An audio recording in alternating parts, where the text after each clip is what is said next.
Hello everyone, welcome to our channel. Today Hassan will continue to tell you a very meaningful story about the miller, his son, and the donkey. A miller and his son were leading their donkey to the market to sell it. As they walked along, they met a group of girls. "Look at that," one girl exclaimed. "What a pair of fools. They are walking on foot while the donkey walks along empty. Why don't they just ride it?" The miller, hearing this, told his son to get on the donkey. The son got on, and they continued their journey. Soon, they met a group of old men. One of them said, "Look at that lazy boy. He rides while his poor old father has to walk.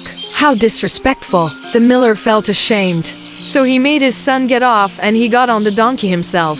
They hadn't gone far when they met a group of women. "Look at that old man," one of them scolded. "He's so lazy. He rides comfortably while his poor young son has to walk. How cruel." The miller, not knowing what to do, decided to make both of them ride the donkey. The son got on behind him, and they continued their journey. Soon, they came to a town. The people in the town began to laugh and point. "Look at that poor donkey," they cried. "Two people are riding on its back.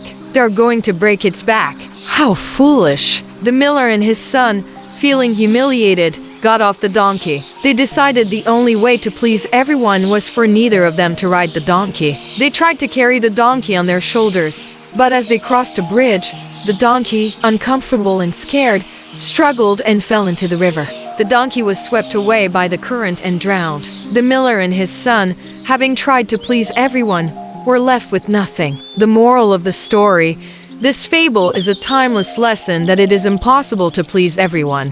The miller and his son tried to satisfy every critic, and in doing so, they lost what they had. Their story reminds us that when you try to live by everyone else's opinions, you end up sacrificing your own good judgment and goals. Let this story inspire you to trust your own instincts. In life, you will always find someone who disagrees with your choices, no matter what you do. True strength lies not in trying to please every person you meet, but in having the conviction to do what you believe is right. Cultivate your inner compass and follow it with integrity. By seeking your own truth, you'll find a path that is not only effective but also brings you peace and a sense of purpose. Thank you for watching the story. See you in the next video.